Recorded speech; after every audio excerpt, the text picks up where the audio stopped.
হযরত ইব্রাহিম আলাইহিস সালাম ওনাকে মালাকুল মউত আজরাইল আসছে, আয়েশা বলছে আপনার জান কবজ করতে চাই, আপনি অনুমতি দেন।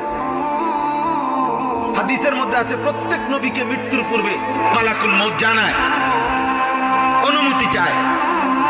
অনুমতি না নিয়ে কোনো নবীর জান কবজ করা হয় নাই। তো ইব্রাহিম আলাইহিস সালাম বললেন, আজরাইল আমার একটা ছোট্ট প্রশ্ন আছে আল্লাহর কাছে, তুমি একটু জিগায় আসো।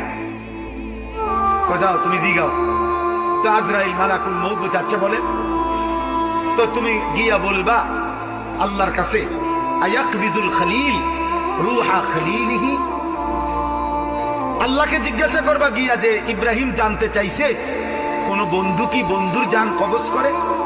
বন্ধু বুঝি বন্ধুরে মাইরে লায়? আমি না আপনার বন্ধু? ইব্রাহিম আলাইহিস সালাম কার বন্ধু? কথা বলে না।